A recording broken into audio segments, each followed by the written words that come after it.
नमस्कार, आप देख रहे हैं विमर्श न्यूज़। मैं हूं आकाश। इस वक्त हम खड़े हैं जेपी भवन में।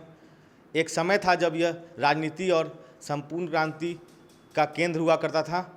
जयप्रकाश नारायण ने जब राजनीति की शंखनाद किया था तो वो इसी जगह से रहते थे और दुनिया भर से लोग यहाँ राजनीति को समझने, साझा करने और उनको समर्थन देने यहीं पर आया करते थे। महिला चरखा समिति किसी जमाने में देश की राजनीति और सामाजिक क्रांति का केंद्र हुआ करता था। 1974 के आंदोलन की बागडोर जब जेपी ने संभाली तो पटना में उनका आवास बना महिला चरखा समिति भवन। इस कैंपस का नाम महिला चरखा समिति था। जेपी यहाँ एक नियमित किराया देकर रहा करते थे। बापू के साबरमती आश्रम, वर्धा में गांधी आश्रम या विनोबा जी का आश्रम, उन सभी आश्रमों का जितना महत्व है, महिला चरखा समिति का महत्व उससे कम नहीं है। भले ही आज यहाँ पहले जैसी रौनक नहीं है, लेकिन कभी यह संस्थान देश ही नहीं दुनिया के आकर्षण का केंद्र था, क्योंकि यहाँ बैठे थे दुनिया के कई विचारों और वादों के ध्वजवाहक जयप्रकाश नारायण। कभी मार्क्सवाद से प्रभावित जेपी बाद में गांधी से प्रभावित हुए। संत विनोबा भावे के भूदान आंदोलन को जमीन पर उतारने वाले, देश में लोकतंत्र की रक्षा के लिए अपना सब कुछ न्यौछावर कर देने वाले जेपी, वह जेपी जिसके लिए कभी राष्ट्र कवि दिनकर ने लिखा था, वह सुनो भविष्य पुकार रहा, वह दलित देश का त्राता है, सपनों का दृष्टा जयप्रकाश भारत का भाग्य विधाता है। वही जयप्रकाश एक अति साधारण व्यक्ति की तरह इसी चरखा समिति में रहते थे। हमारे संवाददाता कुमार आकाश और वीडियो जर्नलिस्ट प्रकाश कुमार ने अपने कैमरे में कैद किया जेपी की कुछ यादों को। जेपी का वह लोटा जो उनके दिनचर्या की शुरुआत में सबसे ज़रूरी वस्तु था, जेपी की किताबें, जेपी के कंबल, उनके सोने बिछाने की चीज़ें, सब कुछ यहाँ संजो कर रखा गया है। लेकिन बहुत कुछ अब नहीं भी दिखता। महिला चरखा समिति इन दिनों डॉक्टर मृदुला प्रकाश की देखरेख में है। मृदुला जी कहती हैं कि हमारी ढेर सारी यादें जुड़ी हैं जेपी से। हमने अपनी तरफ से कोशिश की है कि उनकी हर चीज़ को संजो कर रखें। सुनिए मृदुला जी क्या कहती हैं। जेपी बहुत कम साधनों में अपना जीवन उन्होंने व्यतीत किया और उस समय तक जितनी चीज़ें उपलब्ध थीं हमारे पास, उनको हम लोगों ने सुरक्षित और संरक्षित कर लिया है।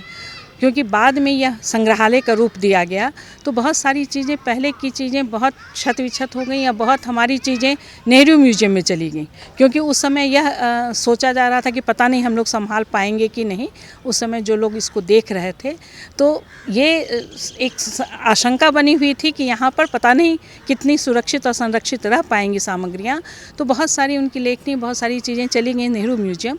लेकिन अभी जितनी चीज़ें अभी हैं उनको हम लोग बहुत तरीके से, बहुत सलीके से सुरक्षित और संरक्षित रख रहे हैं।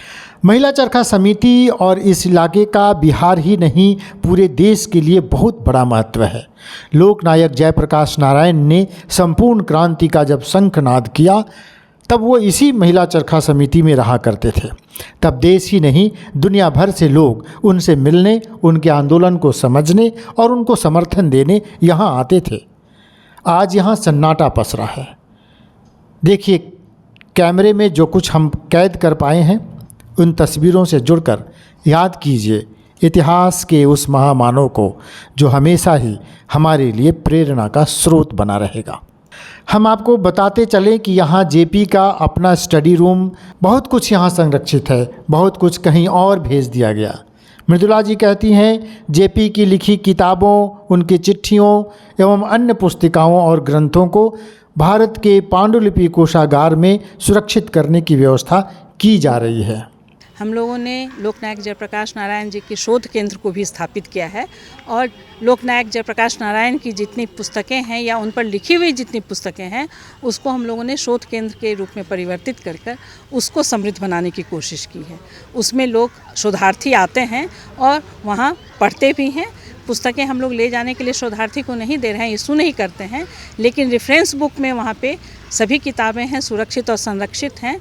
और हम लोग प्रत्येक वर्ष नई नई पुस्तकें खरीदते भी हैं जो जेपी पर आधारित पुस्तकें निकलती हैं और उसको और समृद्ध बनाने की कोशिश कर रहे हैं। 10 साल पहले तक यहाँ जेपी स्मृति व्याख्यान माला 11 अक्टूबर की शाम को हुआ करता था, लेकिन अभी उस गरिमा से वक्ताओं का चुनाव नहीं किया जाता।